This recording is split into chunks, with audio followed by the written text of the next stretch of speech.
Hello বন্ধুরা, হৃদয় সোসাইটির নতুন একটি ভিডিওতে আপনাদের সকলকে স্বাগত জানাচ্ছি। আশা করছি আপনারা সকল ভালো আছেন এবং এই গরমে আপনাদের শখের পাখিগুলো সুস্থ আছে। আজকে একটি গুরুত্বপূর্ণ বিষয় নিয়ে আমি আপনাদের সামনে আলোচনা করব। আজকের বিষয়টি হচ্ছে এই গরমে আপনার বাজিকর পাখির লুজ মোশন বা ডায়রিয়া হলে কি করবেন এবং প্রয়োজন যে সকল ব্যবস্থা নেবেন সেই বিষয় নিয়ে গুরুত্বপূর্ণ সকল তথ্য নিয়ে হাজির হয়েছে। আজকের বিষয়টি হচ্ছে অনেক সময় বাজিকর পাখির ডায়রিয়া রোগ আক্রান্ত হয়ে থাকে। এই রোগে মূল কারণ হচ্ছে পাখির অন্তনালীর রোগ জীবাণু। ডায়রিয়া কারণ ডায়রিয়া সাধারণত পানিবাহিত মাধ্যমে হয়ে থাকে। পানিবাহিত রোগ হিসেবে এটাকে চিহ্নিত করা হয়। এটা সাধারণত খাবারের মাধ্যমে, পাখির হজম প্রক্রিয়া ব্যাহত হলে, এছাড়া কিছু পরজীবী, কিছু জীবাণু ও ব্যাকটেরিয়া দ্বারা আক্রান্ত হলে এই রোগ ছড়াতে পারে। লক্ষণ: এই রোগের কারণে আক্রান্ত পাখি অন্য পাখিদের তুলনায় একটু চুপচাপ থাকে এবং কিছুটা পশম ফুলিয়ে বা গা ফুলিয়ে বসে থাকে। তবে এই অবস্থায় আরো অবনতি হলে পাখি তার শরীর ফুলিয়ে প্রায় গোল হয়ে যায় এবং প্রচুর পরিমাণে পানি খায় এবং পায়খানার রং ধূসর খয়েরি ও গাঢ় খয়েরি বাদামি এবং অবস্থায় অবনতি সময় সবুজ বা হলুদ রং ধারণ করে। পায়খানা থেকে খারাপ গন্ধ বের হয়।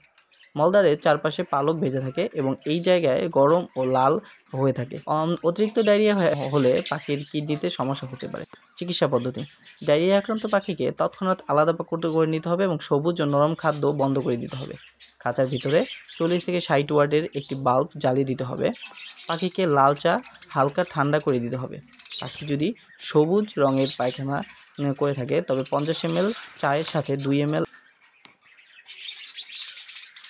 সিডার ভিনেগার মিশিয়ে দিতে হবে এবং সাথে সাথে শুকনো খাবার দিতে হবে, যেমন চীনা, কাউন, মিলেট ইত্যাদি। এভাবে চালিয়ে যেতে হবে যত দিন ভালো না হয়। এছাড়া কিছু অ্যান্টিবায়োটিক ওষুধ ব্যবহার করতে হবে এবং তা হচ্ছে টেরামাইসিন, PSB 30%, টেরাসাইক্লিন বা অক্সিটেট্রাসাইক্লিন 20%। উপরোক্ত অ্যান্টিবায়োটিকগুলোর যে কোনো একটি ঠান্ডা ফুটানো পানির সাথে নির্দিষ্ট পরিমাণে প্রতি 1 লিটারে 1 গ্রাম মিশিয়ে তার সাথে কিছু পরিমাণ স্যালাইন বা গ্লুকোলাইট বা ইলেকট্রোমিন স্যালাইন মিশ্রিত পানি ব্যবহার করা যেতে পারে। আক্রান্ত পাখিকে আমরা এইভাবে ব্যবহার করে থাকতে পারি। আর যদি আপনার পাখি ডায়রিয়া হয়ে থাকে বা এই গরমে পাখি হিট স্ট্রোকের হাত থেকে রক্ষা করার জন্য আপনারা ইলেকট্রোমিন স্যালাইন 1 গ্রাম 1 লিটার পানিতে এবং এই পানির সাথে আপনারা পাখি যদি গা ফুলিয়ে বসে থাকে সেই ক্ষেত্রে আপনি PSB 30% এই দুটো একসাথে 1 গ্রাম 1 গ্রাম 2 গ্রাম 1 লিটার পানিতে মিশিয়ে সেটাও দিতে পারেন। আশা করছি আজকে ভিডিও দেখে আপনারা উপকৃত থাকবেন। আর আমাদের চ্যানেলটিকে যদি নতুন হয়ে থাকেন অবশ্যই সাবস্ক্রাইব করবেন এবং পাশে থাকা বেল বাটনটা অন করে দেবেন। ধন্যবাদ সকলকে।